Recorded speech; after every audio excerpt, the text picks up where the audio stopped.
بسم اللہ الرحمن الرحیم۔ اقبال کا خصوصی مطالعہ کے لیکچر نمبر 18 میں آج ہمارا عنوان ہے اقبال کا تصور مرد مومن۔ علامہ اقبال کے تصورات میں مرد مومن کے تصور کو خصوصی اہمیت حاصل ہے۔ آج کے لیکچر میں ہم تصور مرد مومن کے مفہوم پر بھی گفتگو کریں گے۔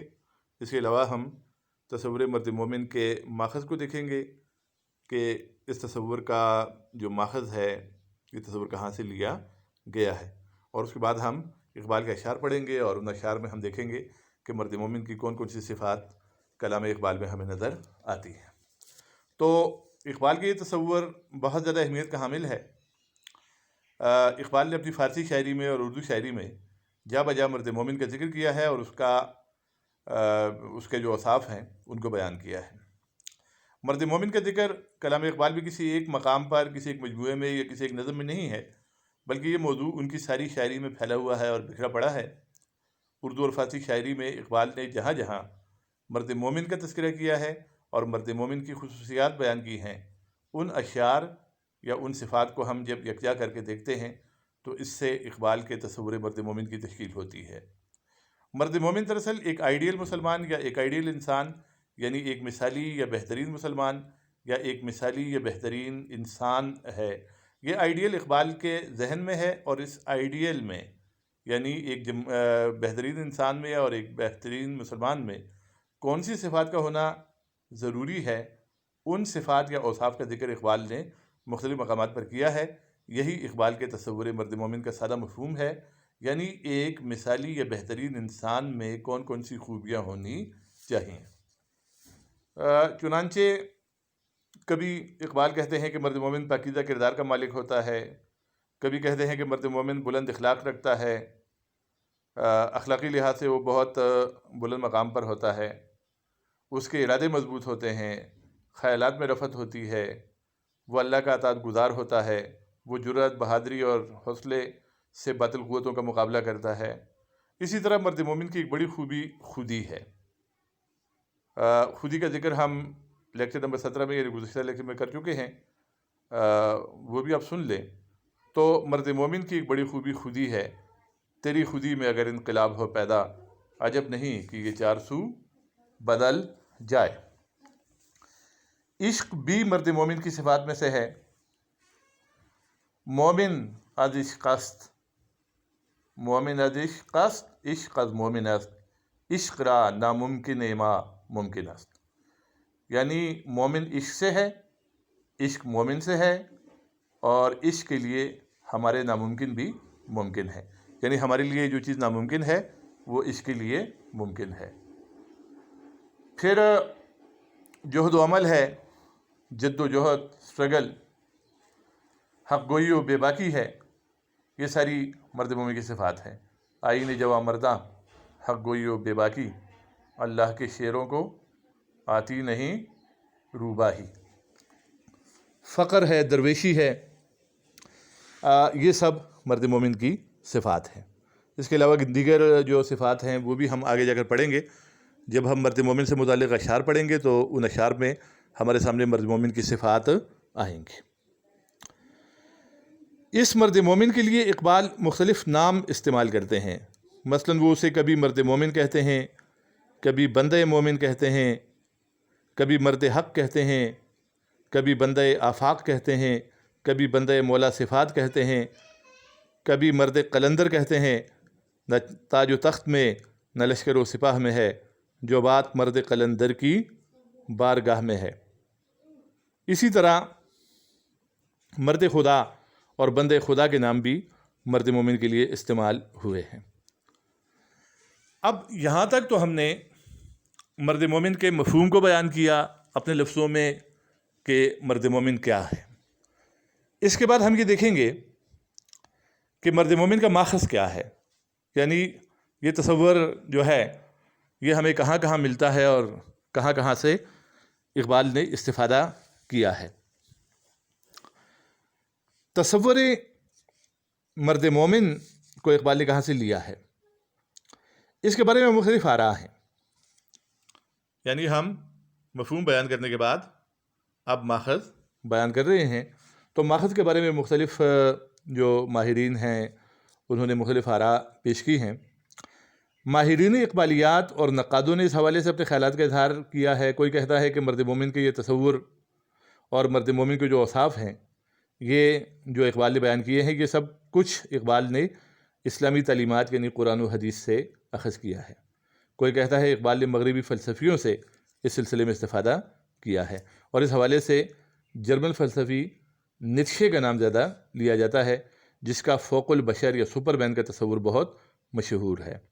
اسی لیکچر میں آگے جا کر ہم اس نظریے پر بھی بحث کریں گے اور یہ دیکھیں گے کہ نیتشے کے فوق البشر اور اقبال کے مرد مومن میں کون کون سی مماثلتیں ہیں اور کون کون سی باتیں ایسی ہیں کہ جو دونوں میں مختلف ہیں۔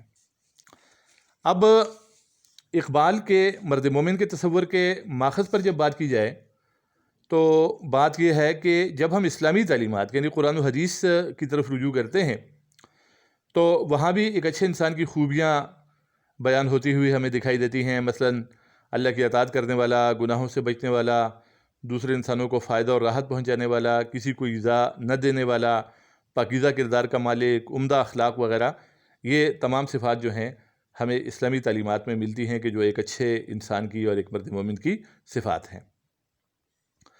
دوسری طرف ایک اچھے اور بہترین اور مثالی انسان کی تلاش ہمیشہ سے صوفیاء اور متکلمین اور حکماء یا فلسفیوں کا بھی محبوب موضوع رہا ہے۔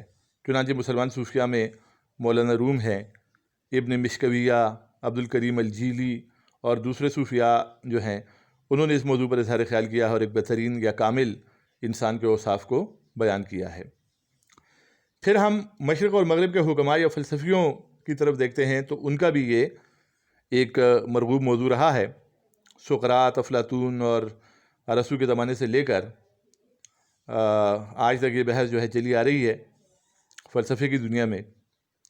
سقراط نے اس موضوع پر اظہار خیال کیا، افلاطون نے اپنے مکالمات یعنی ڈائیلاگز میں کچھ خیالات کا اظہار کیا ایک اچھے اور مثالی اور بہترین انسان کے بارے میں۔ پھر ارسطو نے اپنی کتابوں میں اس موضوع پر گفتگو کی۔ اس کے بعد آنے والے مغربی فلسفیوں نے بھی اس حوالے سے اظہار خیال کیا، مثلاً ہیگل، برکساں، نیٹشے وغیرہ۔ گوئٹے نے بھی فاؤسٹ میں ایک سپر ہیومن کے کریکٹر کو پیش کیا۔ ان فلسفیوں میں سے نیٹشے کا نام اکثر اقبال کے ساتھ لیا جاتا ہے اور یہ کہا جاتا ہے کہ اقبال کا تصور مرد مومن جو ہے یہ نیٹشے سے ماخوذ ہے یا اس پر نیٹشے کے فوق البشر یا سپر مین کے نظریے کے اثرات ہیں۔ لہذا یہاں ہم یہ دیکھنے کی کوشش کرتے ہیں کہ اقبال کا تصور مرد مومن کس حد تک نیٹشے سے متاثر ہے اور اقبال کے مرد مومن اور نیٹشے کے فوق البشر میں کون کون سی مماثلتیں ہیں، کون کون سی باتیں مختلف ہیں۔ لیکن یہ جاننے کے لیے ضروری ہے کہ ہم نیٹشے کو جان لیں اور اس کے فوق البشر یا سپر مین سے تھوڑی واقفیت حاصل کر لیں۔ نیٹشے جو تھا یہ ایک جرمن فلسفی تھا جو جرمنی میں 1844 میں پیدا ہوا اور سن 1900 میں اس کا انتقال ہوا۔ نیٹشے نے بہت سی کتابیں لکھی ہیں جن میں جو ہے تو untimely meditations, the birth of tragedy, beyond good and evil, Antichrist, the case of Wagner, twilight of the idols, اور اس کی آٹوبایوگرافی ہے یا خود نوشت سوانح عمری ہے، Ecce Homo, the will to power اس کی کتاب ہے، اور اسی طرح کی on the genealogy of morality ہے۔ بہت سی کتابیں اس نے فلسفے اور مختلف موضوعات پر لکھی ہیں، اور اس کی ایک بڑی مشہور کتاب ہے دس سپوک زرتھسترا۔ تو دس سپوک زرتھسترا جو ہے یعنی زرتشت نے کہا، یا جیسا کہ زرتشت نے کہا۔ زرتشت جو ہے اس کے حوالے سے یہ کتاب ہے، یہ ایک فلسافیکل ناول ہے۔ اس میں اس نے اپنا سپر مین کا یا سپر ہیومن کا تصور جو ہے وہ پیش کیا ہے۔ دس سپوک زرتھسترا یا دس سپیک زرتھسترا اس کتاب کا انگریزی میں نام ہے۔ اس میں نیٹشے نے سپر مین کا نظریہ پیش کیا۔ نیٹشے عقیدے کے اعتبار سے ملحد تھا، مذہب اور خدا کے وجود کا منکر تھا۔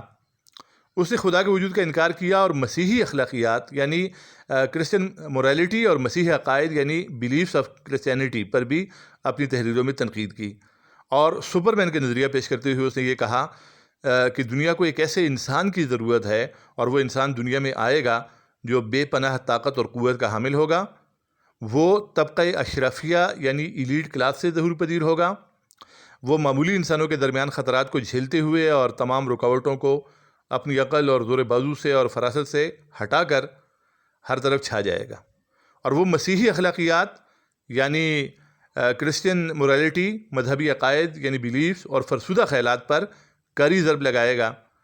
اور اس سپرمین کی دیگر خصوصیات جو نیٹشے نے بیان کی ہیں وہ یہ ہیں کہ سیلف ڈٹرمنیشن ہے یعنی خود ارادی ہے، کریٹیوٹی ہے یعنی تخلیقیت کے تخلیقی صلاحیتیں ہیں، بیکمنگ ہے یعنی اپنی طاقت سے اپنا وجود منوانا، اوور کمنگ ہے یعنی خطرات اور رکاوٹوں پر قابو پانا، ڈسکانٹنٹ ہے یعنی بے اطمینانی یا بے قراری، سیلف ماسٹری ہے یعنی اپنے نفس یا خواہشات پر قابو پانا، اور سیلف کانفیڈنس ہے یعنی خود اعتمادی ہے، کرج ہے یعنی حوصلہ ہے۔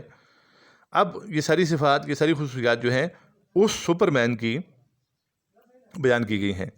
کیونکہ نیٹشے کی ساری کتابیں جرمن میں ہیں، اور اس نے سپرمین کے لیے جو جرمن میں لفظ استعمال کیا ہے وہ اوبر مینش ہے، اور اوبر مینش کا لفظ اس نے استعمال کیا جب انگریزی میں ترجمہ ہوا تو اس کا انگریزی میں ترجمہ سپر ہیومن یا سپرمین کیا گیا۔ اسے آپ اوور مین بھی کہہ سکتے ہیں اور بیانڈ مین بھی کہہ سکتے ہیں، یعنی بالا تر انسان، ماورائی انسان، غیر معمولی انسان، عام انسانوں سے اوپر اعلیٰ درجے کا انسان۔ چونکہ اقبال نے نیٹشے کے افکار کا ذکر بھی کیا ہے اپنے خطوط میں، اپنے خطبات میں اور اپنی شاعری میں، اور نیٹشے کے مطالعے کا اعتراف بھی کیا ہے، اور اس کے بعد جو افکار ہیں ان کی اقبال نے تعریف بھی کی ہے، تحسین بھی کی ہے، اشعار میں بھی اس کا ذکر کیا ہے۔ مثلا اقبال کہتے ہیں کہ نیشتر اندر دل مغرب فشر، دستش از خون چلیپا احمرست، اور آنکھ برطرح حرم بتخانہ ساخت، قلبی او مومن دماغش کافر است۔ یعنی نیٹشے کے بارے میں اقبال کہتے ہیں کہ قلبی او مومن، قلبی او اس کا دل، مومن مومن ہے، دماغش یعنی اس کا دماغ، کافر است کافر ہے، یعنی وہ ایک ایسا فلسفی ہے کہ جس کا دل جو ہے وہ مومن ہے اور دماغ جو ہے وہ کافر ہے۔ اور اردو میں اقبال اس کے بارے میں کہتے ہیں کہ اگر ہوتا وہ مجذوب فرنگی اس زمانے میں، تو اقبال اس کو سمجھاتا مقام کبریا کیا ہے۔ تو اس طرح کے خیالات اقبال نے ظاہر کیے۔ تو جب اقبال کا تصور مرد مومن سامنے آیا تو بہت سے لوگوں کو اس میں نیٹشے کے اس سپرمین کا عکس دکھائی دیا، چنانچہ یہ بات پھیل گئی کہ اقبال نے یہ تصور نیٹشے سے اخذ کیا ہے۔ لیکن جب پروفیسر نکلسن نے ایک خط میں اقبال سے اس بارے میں استفسار کیا، ان سے پوچھا، تو اقبال نے جواب میں لکھا کہ میں نے 20 سال پہلے جب مرد مومن کے متصوفانہ عقیدے پر قلم اٹھایا تھا، اس وقت نیٹشے کے افکار کا غلغلہ میرے کانوں تک نہیں پہنچا تھا۔ یعنی اقبال نے اس بات سے انکار کیا کہ انہوں نے یہ تصور ہو بہو نیٹشے سے لیا ہے۔ اس کے علاوہ داخلی شہادتوں اور دیگر امور سے بھی اس بات کی جو ہے تو تردید ہوتی ہے کہ اقبال نے یہ تصور نیٹشے سے پوری طرح لیا ہے۔ اس کی ہم اگر دیکھیں تو نیٹشے جو ہے وہ ایک ملحد ہے، جبکہ اقبال مذہب پر پورا یقین رکھنے والا ہے۔ یہ بھی ایک فرق ہے دونوں میں۔ نیٹشے کے سپرمین کی خودی جو ہے وہ بے لگام ہے، اور خود پرستی، خود پسندی، انانیت، غرور، تکبر، طاقت اور قوت اس کی صفات ہیں، اور وہ طاقت و قوت کے بل پر دنیا کو اپنی ملکیت بنائے گا، جبکہ اقبال کا مرد مومن طاقت و قوت کے بے لگام استعمال اور سرکشی کا قائل نہیں ہے۔ یہ بھی ایک فرق ہے۔ ایک اور فرق آپ دیکھیں کہ نیٹشے کا فلسفہ جو ہے وہ خدا، مذہب، اخلاقیات، کردار کی پاکیزگی اور روحانیت سے عاری ہے، جبکہ اقبال کی فکر ان تمام چیزوں سے عبارت ہے۔ یعنی جو چیزیں نیٹشے کی فکر میں اور فلسفے میں معیوب ہیں، وہی چیزیں اقبال کے فلسفے کی بنیاد ہیں، یعنی مذہب اور خدا اور اخلاقیات اور کردار کی پاکیزگی اور روحانیت۔ تو یہ بھی ایک فرق ہے نیٹشے میں اور اقبال میں۔ پھر نیٹشے کا سپرمین مذہبی قوانین کے خاتمے اور مسیحیت کی جو اخلاقی تعلیمات ہیں ان سے معاشرے کو نجات دلانے کے لیے اپنی قوتیں صرف کرے گا، جبکہ اقبال کے مرد مومن کی قوتیں مذہب، مذہبی تعلیم اور اخلاقیات کے فروغ کے لیے صرف ہوں گی۔ لہذا ہم کہہ سکتے ہیں کہ اقبال کا جو مرد مومن ہے اور نیٹشے کا جو فوق البشر یا سپرمین ہے، ان دونوں میں چند چیزیں مماثل ضرور ہیں مگر بہت سی چیزیں مختلف ہیں، اور اقبال کا مرد مومن کا تصور نیٹشے سے ماخوذ یا مستعار نہیں ہے۔ اقبال نے بنیادی اصول اسلامی تعلیمات یا قرآن اور حدیث سے لیے ہیں۔ مسلم صوفیاء یعنی مولانا روم، ابن مشکویہ، عبد الکریم الجیلی اور دیگر صوفیاء سے بھی اقبال نے استفادہ کیا ہے۔ نیتشے اور دیگر جو مغربی فلاسفہ ہیں ان سے بھی اقبال نے استفادہ کیا ہے، انہیں بھی اقبال نے پڑھا ہے، مگر یہ استفادہ جزیات میں ہے۔ اصولی طور پر مرد مومن کا تصور اقبال کا اپنا ہے، جس کی اساس اسلامی تعلیمات پر ہے۔ تو یہ ہم نے یہاں نیتشے سے استفادے کے حوالے سے بات کی۔ اب ہم آگے جاتے ہیں اور اقبال کے ان اشعار کو پڑھتے ہیں، ایک ایک کر کے لیتے ہیں اور دیکھتے ہیں کہ ان اشعار میں مرد مومن کی کون کون سی صفت ہمارے سامنے آ رہی ہے۔ تو سب سے پہلے ہمارے سامنے جس نظم کے اشعار ہیں، یہ نظم بالی جبریل کی نظم ہے اور اس کا نام ہے مرد مسلمان۔ اس کے اشعار ہم پڑھتے ہیں۔ اس نظم کی خوبی یہ ہے کہ اس نظم کے ہر شعر اور ہر مصرے میں مرد مومن کی ایک صفت یا خصوصیت یا وصف کو اقبال نے بیان کیا ہے۔ کہتے ہیں ہر لحظہ ہے مومن کی نئی شان، نئی آن، گفتار میں کردار میں اللہ کی برہان۔ یعنی مومن اپنی شان اور آن میں ہر لحظہ ہر لمحہ ترقی کرتا جاتا ہے اور وہ گفتار اور کردار میں اللہ کی برہان یعنی اللہ کی دلیل ہوتا ہے، یعنی خودی میں اور اعلیٰ و صاف میں وہ ہر وقت ترقی کرتا رہتا ہے۔ پھر اگلا شعر ہے قہاری و غفاری و قدوسی و جبروت، یہ چار عناصر ہوں تو بنتا ہے مسلمان۔ یہاں چار عناصر کا ذکر ہے۔ یہ چار عناصر والی بات بہت معنی خیز ہے۔ دنیا کی چیزیں، مادی اشیاء جو ہیں وہ چار عناصر یعنی پانی، آگ، ہوا اور مٹی سے بنی ہیں۔ یہ چار مادی عناصر ہیں مادے کے۔ تو لیکن اقبال یہاں ایک مرد مومن کے لیے چار روحانی عناصر کا ذکر کرتا ہے جو کہ قہاری، غفاری، قدوسی اور جبروت ہیں۔ اب یعنی کہنے کا مطلب یہ ہے کہ چار مادی عناصر سے تو مادی اشیاء بنی ہیں یا انسان کے وجود بنا ہے، لیکن انسان کو صحیح معنوں میں انسان بننے کے لیے اور انسان کامل بننے کے لیے چار مزید روحانی عناصر کی بھی ضرورت ہے، اور وہ روحانی عناصر یہ چار ہیں جن کے نام پہلے مصرے میں دیے گئے ہیں۔ اب دیکھا جائے تو قہاری، غفاری، قدوسی، جبروت یہ چاروں اللہ تعالیٰ کی صفات ہیں، خدا کی صفات ہیں، اور اقبال مرد مومن کے حوالے سے ان صفات کا ذکر کرتا ہے تو اس کا مطلب یہ ہے کہ یہ خدائی یا الوہی صفات ہیں، لیکن جب مرد مومن صحیح معنوں میں مرد مومن کے مرتبے کو پہنچتا ہے تو یہ صفات ادنا درجے میں مرد مومن کی شخصیت اور ہستی میں بھی جھلکنے لگتی ہیں۔ اس کے بعد ہمسائے جبریل امی بندہ خاکی ہے اس کا نشیمن نہ بخارا نہ بدخشان، یعنی مرد مومن فرشتوں کا ہم پلہ بھی ہو سکتا ہے۔ جب انسان مرد مومن بن جائے یا انسان کامل بن جائے تو وہ ہمسائے جبریل امی یعنی فرشتوں کا ہمسایہ یا فرشتوں کا ہم پلہ بھی ہو سکتا ہے۔ اگلا شعر، یہ راز کسی کو نہیں معلوم کہ مومن قاری نظر آتا ہے، حقیقت میں ہے قرآن۔ اس شعر میں اقبال نے مرد مومن کی یہ صفت بیان کی ہے کہ وہ بظاہر تو قرآن کا قاری دکھائی دیتا ہے، یعنی قرآن پڑھتا ہوا نظر آتا ہے، لیکن حقیقت میں اس کی زندگی، اس کی شخصیت قرآن کریم کی تعلیمات کا عملی نمونہ ہوتی ہے۔ اگلا شعر دیکھیں، جس سے جگر لالہ میں ٹھنڈک ہو وہ شبنم، دریاؤں کے دل جس سے دہل جائیں وہ طوفان۔ یہاں جن دو صفات کا ذکر کیا گیا ہے وہ دونوں صفات ایک دوسرے سے بالکل مختلف ہیں، یعنی مومن بیک وقت شبنم بھی ہے اور ایسی شبنم کہ جس سے جگر لالہ میں ٹھنڈک ہو، اور مومن بیک وقت طوفان بھی ہے اور ایک ایسا طوفان کہ جس سے دریاؤں کے دل دہل جائیں۔ یعنی وہ جگر لالہ میں ٹھنڈک پیدا کرنے والی شبنم اس وقت ہوتا ہے جب اس کا عام لوگوں کے ساتھ معاملہ ہوتا ہے، لیکن جب ظلم کی قوتوں، جبر کی قوتوں کے ساتھ، فتنہ و فساد برپا کرنے والی قوتوں کے ساتھ اس کا مقابلہ ہوتا ہے تو وہاں پر وہ طوفان بن جاتا ہے کہ جس سے دریاؤں کے دل بھی دہل جاتے ہیں۔ پھر اگلے شعر میں مرد مومن کی جو صفت بیان ہوئی ہے وہ یہ ہے کہ قدرت کے مقاصد کا عیار اس کے ارادے، دنیا میں بھی میزان قیامت میں بھی میزان، یعنی مرد مومن کے ارادے قدرت کے مقاصد کی ترجمانی کرتے ہیں اور اس کے لیے معیار ہے اور میزان ہے۔ پھر یہ دیکھیں، عالم ہے فقط مومن جاں باز کی میراث، مومن نہیں جو صاحب لولاک نہیں ہے، یعنی مومن صاحب لولاک ہے۔ یہ عالم اللہ نے مومن کے لیے پیدا کیا ہے کہ مومن اسے مسخر کرے۔ مومن کے جہاں کی حد نہیں ہے، مومن کا مقام ہر کہیں ہے، یعنی مومن زمان و مکان کی حدود و قیود سے بالا تر ہے۔ اس کے بعد اگلا شعر دیکھیں، ہاتھ ہے اللہ کا بندہ مومن کا ہاتھ، غالب و کارآفریں کارکشا کارساز۔ مومن کا ہاتھ اللہ کا ہاتھ ہے، خدا کا ہاتھ ہے، یعنی مومن کے افعال اللہ کی مرضی اور اللہ کے حکم کے تابع ہوتے ہیں۔ نہ تو زمین کے لیے ہے نہ آسماں کے لیے، جہاں ہے تیرے لیے تو نہیں جہاں کے لیے۔ اس شعر میں یہ کہا گیا کہ یہ زمین و آسمان مرد مومن کے لیے وجود میں آئے ہیں، سارا عالم اس کا زیر فرمان ہے۔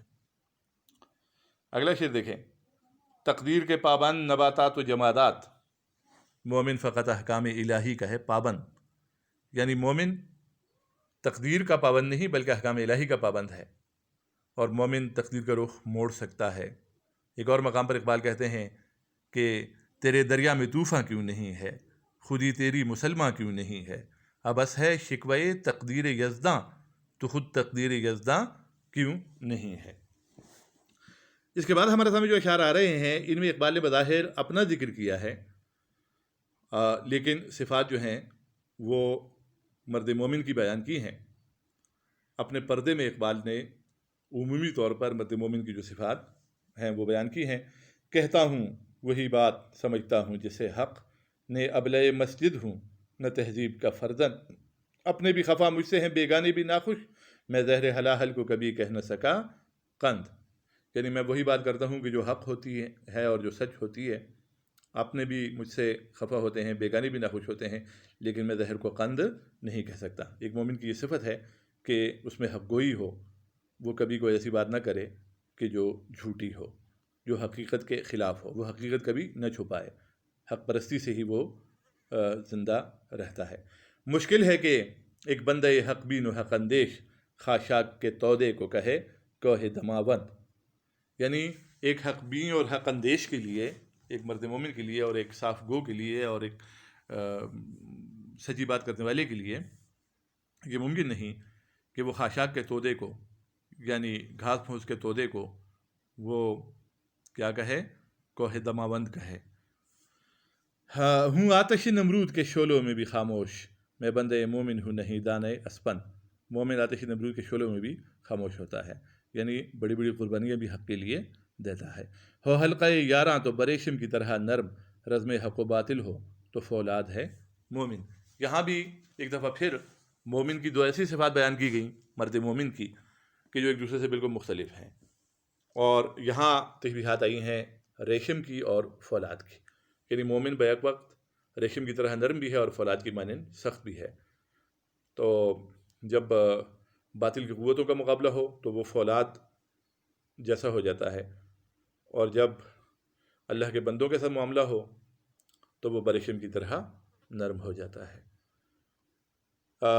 یہ آخری شعر آپ دیکھ لیں، اس کی امیدیں قلیل اس کے مقاصد جلیل، اس کی ادا دل فریب اس کی نگاہ دل نواز، یعنی مومن کی امیدیں قلیل ہوتی ہیں، وہ بڑی زیادہ آرزویں نہیں پالتا، اس کے مقاصد جلیل ہوتے ہیں، اس کے مقاصد جو ہیں وہ بہت عظیم ہوتے ہیں، ان میں جلال ہوتا ہے، اور اس کی ادائیں دل فریب ہوتی ہیں اور اس کی نگاہ میں دل نوازی ہوتی ہے۔